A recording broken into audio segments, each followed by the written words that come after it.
ಹೇ ಅಖಂಡೇಶ್ವರ, ನಾನ್ಯಾವ ಅಪರಾಧ ಮಾಡಿರುವೆನೆಂದು ನನಗೆ ಶಿಕ್ಷೆ ತಂದೆ? ಜಗತ್ತಿಗೆ ಅನ್ನ ಹಾಕುವವನೇ ರೈತ, ಆ ರೈತನ ಮನೆತನವೇ ಇದು ಎಂದು ಬೆರಳು ಮಾಡಿ ತೋರಿಸುತ್ತಿದ್ದ ನನ್ನ ಮನೆ ಕೇವಲ ಒಂದು ಸೂಲಗಾಗಿ ಬಂದವರಿಂದ ಒಡೆದು ಹೋಯಿತು. ಮೋಹದ ಮಾರ್ಜಾಲಕ್ಕೆ ಸಿಲುಕಿದ ನನ್ನನ್ನ ರಕ್ತ ಸಂಬಂಧವನ್ನು ಮರೆತು ಮಾಯದ ಮುಸಿರಿಗೆ ಬೆರೆತು ತಾನೊಬ್ಬ ಗೌರವದಿ ಮೆರೆದ ರೈತನೆಂಬುವುದನ್ನೇ ಮರೆತನೆ. ಹೇಳು ತಂದೆ, ಹೇಳು.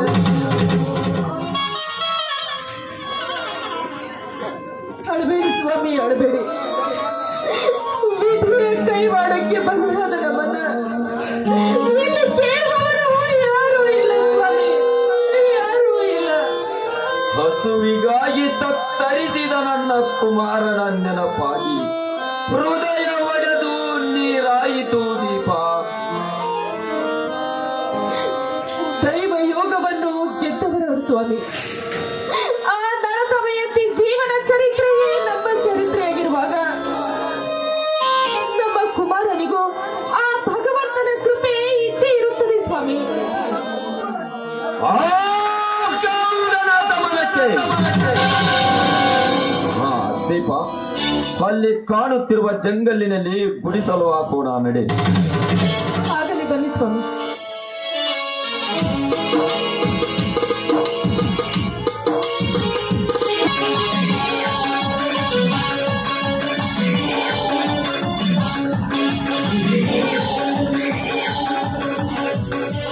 ಹಲೋ ನರೇಂದ್ರ,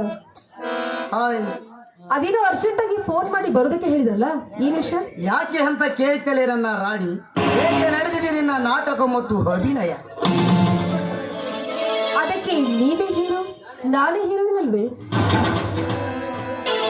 ಅಂತೂ ನನ್ನ ವೈರಿಯಾಗಿ ಕಾಣಿಸಿಕೊಂಡಿರುವ ಆ ಬಾಲ ಭೀಮ ತನ್ನ ಮಡದಿಯೊಂದಿಗೆ ಹೊರ ನಡೆದರೆ ಬರಿಗೈಯಿಂದ ಹೊರ ನಡೆದ ಇನ್ನು ಮುಂದಿನ ಅಧ್ಯಾಯ ಆ ಸಿದ್ದರಾಮನ ಸರ್ವ ಆಸ್ತಿಯನ್ನು ಲೂಟಿ ಮಾಡಿ ಅವನನ್ನ ಮನೆಯಿಂದ ಹೊರ ಹಾಕೋದು.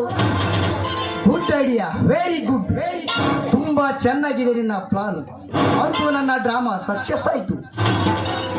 ಅದಕ್ಕೆಲ್ಲ ತಲೆಬರ ಹಾಕಿಕೊಟ್ಟವರು ನೀವೇ ಅಲ್ವೇ? ಬಾ ಸರೋಜ, ಬಾ. ಕಾಮದಿಂದ ಕೆಂಗೆಟ್ಟ ಪ್ರೀತಿಗಾಗಿ ಮದಿಗೆಟ್ಟು ತುಮುಕಿ ನೀರು ಹರಿಯುವಂತೆ ಓಡೋಡಿ ಬಂದಿದ್ದೇನೆ. ಓಡಿ ಬಂದ ಈ ನಿನ್ನ ರಸಿಕನಿಗೆ ರಸ ಊಟ ಊಟ ಬಡಿಸಿ ಅದುವೆ ದೃಶ್ಯಗೊಳಿಸಬಾರದೆ? ಚಂದ್ರನನ್ನು ಹಿಂಬಾಲಿಸಿದ ಚಕೋರಿಯಂತೆ ನಾನು ಯಾವತ್ತೂ ನಿಮ್ಮ ಜೊತೆಯಲ್ಲಿ ಇರ್ತೀನಿ ಅಂದಾಗ ನಿಮಗೇಕೆ ಅದರ ಚಿಂತೆ? ಬರೀ ಮಾತಿನಲ್ಲಿ ಮನೆ ಕಟ್ಟಿ ಹೊತ್ತು ಕಳೆದರೆ ನೆತ್ತಿಗೇರಿದ ನನ್ನ ಪಿತ್ತ ಹಿಳಿಯಬಹುದೇ? ಪ್ರೀತಿ ಜೊತೆ ಇರಲಿ, ಮಾತು ಕೊನೆ ತನಕ ಇರಲಿ. ಆದ್ರೆ ನನ್ನದೊಂದು ಕೆಲಸ ಪೂರ್ಣವಾಗಬೇಕಾಗಿದೆ. ಅದು ಆಗೋವರೆಗೂ ನಮ್ಮಿಬ್ಬರ ಮಿಲನ ಇಲ್ಲ. ನಿಜವಾಗಲು ನಿಜವನ್ನೇ ಹೇಳ್ತಾ ಇದ್ದೀನಿ. ಆದ್ರೆ ಯಾವತ್ತಿದ್ರೂ ಈ ನನ್ನ ಪಾಲಿನ ರಾಜ ನೀವೇ ಅಲ್ವೇ? ಮೆಚ್ಚಿದೆ ರಾಣಿ ನಿನ್ನ ಸ್ವಚ್ಛವಾದ ಮಾತಿಗೆ. ಬಾ, ಹುಚ್ಚ ಬಂದ ಅಕ್ಕಿ ನೀನಾಗಿ ರೆಕ್ಕೆದಿಂದ ಸ್ವಚ್ಛದಿಂದ ರೆಕ್ಕೆ ಬಿಚ್ಚಿ ಹಾಡು ಬಾರೆ.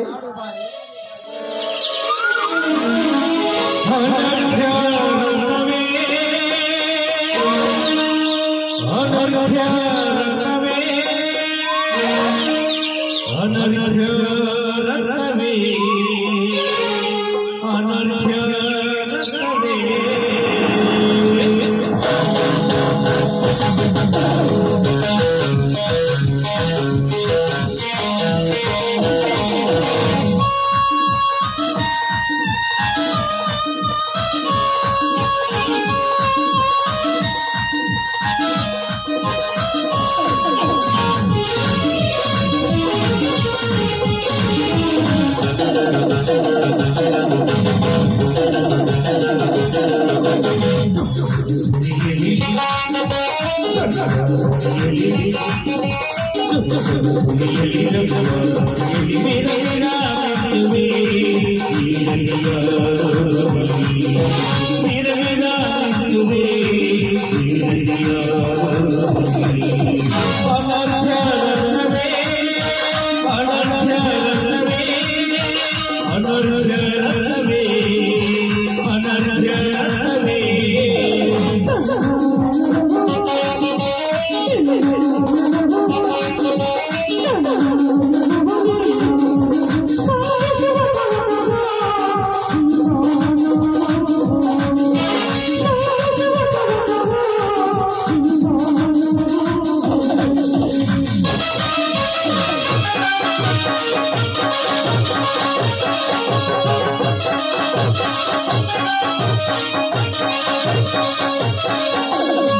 ಸರಿ, ಹಾಗಿದ್ರೆ ಇನ್ನು ಮುಂದೆ ನಮ್ಮ ಪ್ರಯಾಣ. ನೀನು ನನ್ನ ಅಕ್ಕಿ ಗೂಡಿಗೆ ತೆರಳು. ನಾನು ನಿನಗಾಗಿ ಕಂಗೊಳಿಸುತ್ತಾ ನಾಡಿಗೆ ಬರುತ್ತೇನೆ. ಟಾಟಾ, ಬಾಯ್ ಬಾಯ್. ಓಕೆ ಡಿಯರ್, ಬಾಯ್ ಬಾಯ್.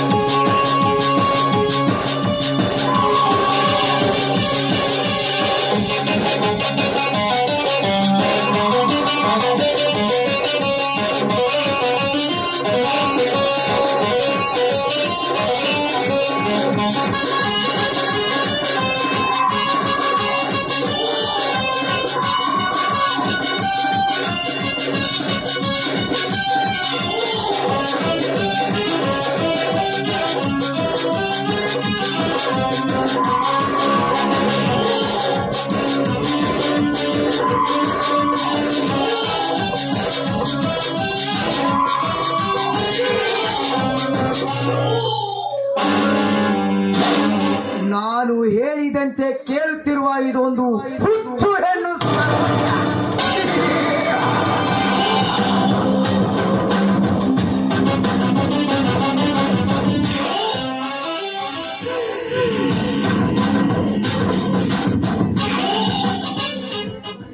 ಈ ನರೇಂದ್ರ ಇಂದ್ರಜಾಲ ಬಿಸಿ ಮಹೇಂದ್ರನಾಗಿ ನಿಂತರೆ ಯಾವ ಬಂಧು ಬಳಗದ ಕಡೆಗೂ ಬೀಸಿದರು ನಿನ್ನ ಸುತ್ತೋದೆ ಎಂಬುದನ್ನು ಮಾತ್ರ ನೀ ಮರೆಯಬೇಡ. ನಿನ್ನಿಂದಲೇ ಹೊರ ಬಂದ ದೀಪಾವಳಿಗೆ ದೀಪಾವಳಿಯ ದೀಪ ಹಚ್ಚಿ ರೊಚ್ಚಿಗೆದ್ದ ಈ ರಾಜ್ಯವರಿಗೆ ಹುಚ್ಚೆದ್ದು ಹೋರಾಡಿದ ಆ ಬಲ ಭೀಮನ ಕತೆ ಮುಗಿಸಿ ಅವನಾತಿಗೆ ನಾಯಕನಾಗಿ ಕೊನೆಗೂ ನನ್ನ ಸೇಡಿನ ಗುಂಡಿ ನಿನಗೂ ಸವಿಸದಿದ್ದರೆ ನಾನು ಇಂದ್ರ ಪದವಿ ಬಯಸಿದ ನರೇಂದ್ರನೇ ಅಲ್ಲ.